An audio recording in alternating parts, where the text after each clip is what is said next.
Hello दोस्तों, target with लक्ष्य की इस नई वीडियो में आप सभी का स्वागत है। तो आज मैं आप लोगों को इस वीडियो में खंड काव्य से संबंधित प्रश्न बताऊंगा। दो महत्वपूर्ण प्रश्न बताऊंगा और इसके अलावा इसको किस प्रकार से आपको लिखना है कि वहां पर आपको पूरे 5 अंक मिल जाएंगे। तो ये मैं लिख कर भी आपको यहाँ पर समझाऊंगा। तो पहले ध्यान दीजिए इस पर किस प्रकार से क्वेश्चन आता है। तो ध्यान दीजिए ये पेपर में प्रश्न नंबर 7 पे आएगा। यहाँ पर लिख के आता है कि स्वपठित खंड काव्य के आधार पर किसी एक खंड के एक प्रश्न का उत्तर दीजिए। तो यहां पर सबसे मेन बात आपको ये ध्यान रखना है, इसमें लिखा है स्वपठित खंड काव्य। तो यहां पर ध्यान दीजिए इसमें कई खंड काव्य दिए गए हैं, लेकिन जो आपके यूपी में खंड काव्य है उसके लिए याद रखिएगा कि वहां पर जो खंड काव्य है वो आपको तैयार करना है श्रवण कुमार खंड काव्य। याद रखिएगा आपको कौन सा तैयार करना है, श्रवण कुमार खंड काव्य। तो यहाँ पर जब स्वपठित खंड काव्य लिख के आएगा तो उसमें से आपको श्रवण कुमार खंड काव्य के बारे में ही लिखना है। तो अब ध्यान दीजिए इसमें हमेशा 2 प्रश्न आएंगे, दोनों में से आपको एक वहां पर लिखना होगा और ये जो होगा ये 5 अंक का होगा। और इसमें भी ध्यान दीजिए लिखा गया है शब्द सीमा अधिकतम 80, यानी कि यहाँ पर जो शब्दों की सीमा है वो निर्धारित है कि अधिकतम कितने शब्द होने चाहिए, इसमें 80 शब्द होने चाहिए। इससे ज्यादा लिखने की आवश्यकता नहीं है। तो आपको इसका मुख्य पॉइंट याद रखना है, मुख्य कीवर्ड इसमें से चुनना है और उसके बाद इसकी कुछ मुख्य हेडिंग याद रखना है और उसके बाद उन्हीं हेडिंग के मुख्य कीवर्ड के अनुसार आपको पूरा यहाँ पर चरित्र चित्रण या फिर जो भी आएगा उसके अनुसार लिखना है। जैसे ध्यान दीजिए यहाँ पर क्वेश्चन दिया गया पहला कि श्रवण कुमार खंड काव्य के नायक का चरित्र चित्रण कीजिए। तो ये क्वेश्चन जो है अलग अलग प्रकार से आ सकता है। जैसे कि इसमें लिखा गया था कि श्रवण कुमार खंड काव्य के नायक का चरित्र चित्रण कीजिए, हो सकता है उसमें ये लिख के आ जाए कि श्रवण कुमार खंड काव्य के आधार पर श्रवण कुमार की चारित्रिक विशेषताओं पर प्रकाश डालिए, इस प्रकार से आ सकता है। या फिर क्वेश्चन उसमें यह भी आ सकता है कि श्रवण कुमार खंड काव्य के नायक श्रवण कुमार का चरित्र चित्रण कीजिए। या फिर आ सकता है कि श्रवण कुमार खंड काव्य के आधार पर नायक ब्रैकेट में लिखा हो सकता है उसमें प्रमुख पात्र और आगे फिर बताया जा सकता है कि श्रवण कुमार का चरित्र चित्रण कीजिए। तो इस प्रकार ये क्वेश्चन जो है अलग अलग प्रकार से जो है आ सकता है। या फिर आ सकता है कि श्रवण कुमार के चरित्र से आज की युवा पीढ़ी को क्या संदेश मिलता है, तर्क सहित उत्तर दीजिए। इस प्रकार इस टॉपिक से संबंधित क्वेश्चन जो है अलग अलग प्रकार से आ सकता है। या फिर इसके अलावा ध्यान दीजिए दूसरा लिया गया इसमें कि श्रवण कुमार खंड काव्य के आधार पर दशरथ का चरित्र चित्रण कीजिए। तो ये दोनों क्वेश्चन आपको तैयार करने हैं, इन्हीं दोनों में से एक क्वेश्चन अवश्य बोर्ड पेपर में आ जाएगा। तो याद रखेगा कि दशरथ का चरित्र चित्रण या फिर यहाँ पर श्रवण कुमार के नायक यानी कि श्रवण कुमार का ही चरित्र चित्रण आपको यहाँ पर बताना है। तो यहाँ पर जो पहला क्वेश्चन लिया गया यानी कि श्रवण कुमार खंड काव्य के नायक का चरित्र चित्रण, तो इन्हीं के चरित्र चित्रण के बारे में आपको बताऊंगा कि किस प्रकार से आपको यहाँ पर लिखना है। तो सबसे पहले तो याद रखिएगा कि जो श्रवण कुमार खंड काव्य है ये शिव बालक शुक्ल द्वारा रचित है। याद रखिएगा श्रवण कुमार खंड काव्य जो है ये डॉक्टर शिव बालक शुक्ल द्वारा लिखा गया है। तो ये नाम आप याद रखेंगे कि श्रवण कुमार खंड काव्य जो है ये शिव बालक शुक्ल द्वारा रचित है। इस प्रकार से यहाँ पर इसके बारे में इतना पॉइंट यहाँ पर याद रखेंगे। और इसका नायक कौन है, वो इसका नायक श्रवण कुमार है। इसी के आधार पर अब आपको लिखना है। तो अब ध्यान दीजिए, तो सबसे पहले जब आप यहाँ पर लिखेंगे तो सबसे पहले आपको इसमें हेडिंग डालना है। हेडिंग आप डालेंगे श्रवण कुमार का चरित्र चित्रण। यहाँ पर हेडिंग लिखना है आपको इसमें श्रवण कुमार का चरित्र चित्रण, यानी कि प्रश्नोत्तर संख्या डालने के बाद आपको यही हेडिंग डाल देना है वहां पर चरित्र चित्रण। इस प्रकार से हेडिंग डालेंगे आप वहां पर।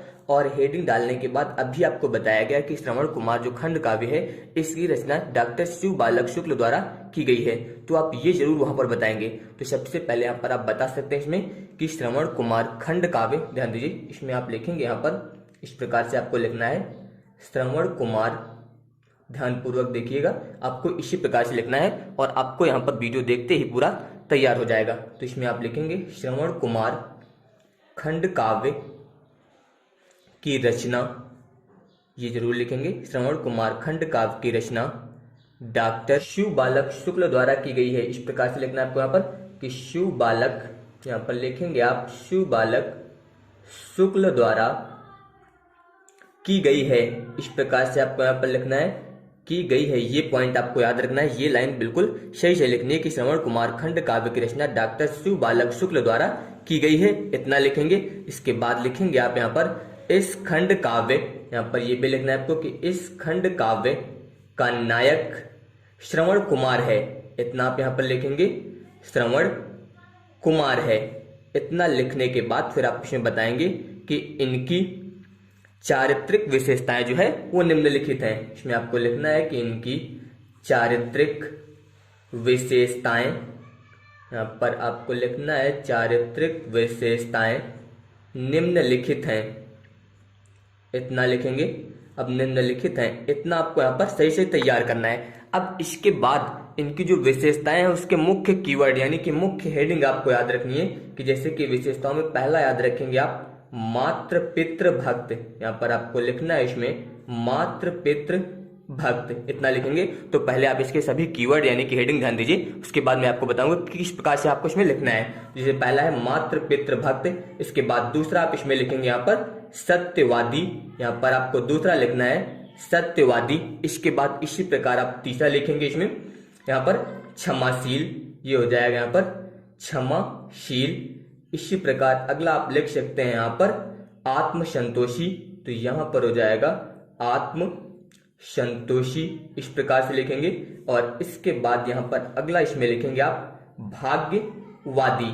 तो आपको यहाँ पर ये मुख्य लाइनें और इसके अलावा ये पांचों पॉइंट जो है अच्छे से तैयार रखना है। अगर ये पांचों पॉइंट यानी कि पांचों कीवर्ड याद रहेंगे तो आप इन सभी कीवर्ड के बारे में अधिकतम एक एक डेढ़ लाइन लिख लेंगे, यानी कि अधिकतम जो है आप 15-15 वर्ड तो लिख ही सकते हैं। अगर 15-15 वर्ड भी लिखेंगे तो 75 वर्ड हो जाएंगे और आपको अधिकतम मात्र यहाँ पर 80 शब्द ही लिखने हैं, इससे ज्यादा लिखने की आवश्यकता नहीं है। तो जैसे कि पहला है मातृ पितृ भक्त, तो इसके बारे में बता सकते हैं आप कि श्रवण कुमार जो थे एक बहुत ही अच्छे भक्त थे, यानी कि अपने माता पिता के बहुत ही श्रेष्ठ भक्त थे। तो ये आप लिख सकते हैं कि श्रवण कुमार अपने माता पिता के एक श्रेष्ठ भक्त थे, या फिर कह सकते हैं कि मातृ पितृ भक्त पुत्र थे।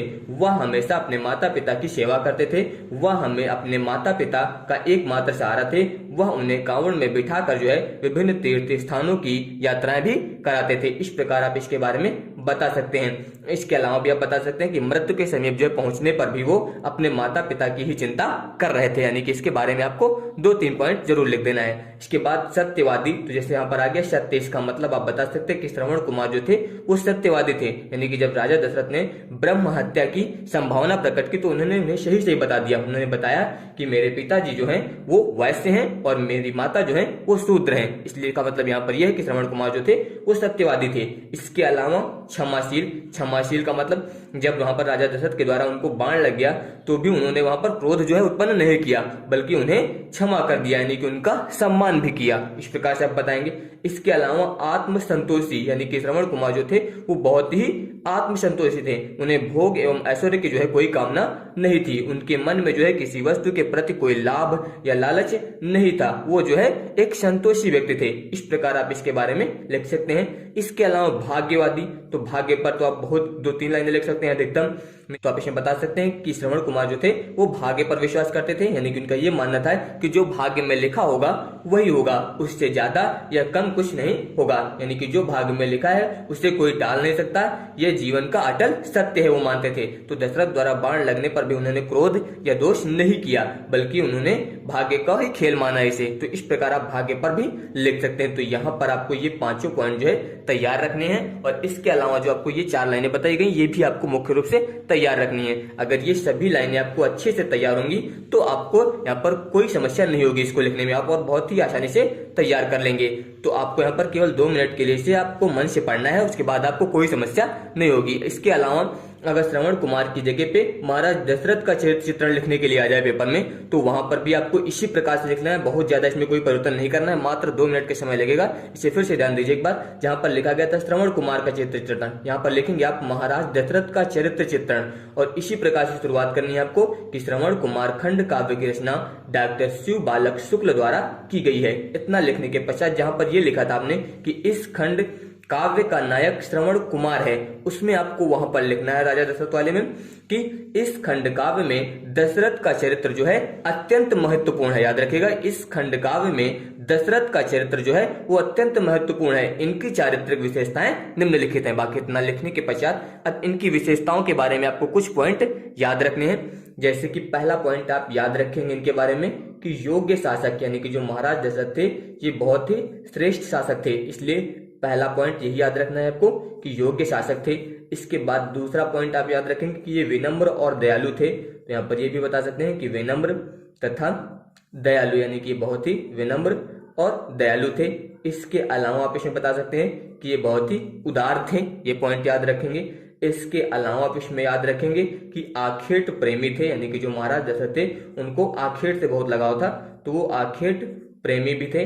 इसके अलावा ध्यान दीजिए, आप बता सकते हैं इसमें कि उच्च कुल में उत्पन्न, यानी कि उनका जन्म जो है उच्च कुल में हुआ था। तो आप ये भी लिख सकते हैं कि उच्च कुल में उत्पन्न। तो इस प्रकार से यहाँ पर इसके भी आपको ये पांचों पॉइंट याद रखने हैं, और इसके अलावा जो भी आपको शुरुआत में बताया गया उतना आपको तैयार रखना है। जब आप इस प्रकार से इतना तैयार रखेंगे तो आपको इसके लिखने में जो है कोई समस्या नहीं हो। तो अगर आप इसे यहाँ पर इसी तरीके से लिखेंगे तो वहां पर आपको पूरे नंबर जो है मिल जाएंगे। तो आप इसी प्रकार से इन दोनों को अच्छे से तैयार कर लीजिए। तो अगर आपको ये वीडियो पसंद आया हो तो इस वीडियो को लाइक और शेयर जरूर करिएगा, और इस तरह की वीडियो देखने के लिए आप हमारे चैनल को सब्सक्राइब कर सकते हैं। धन्यवाद।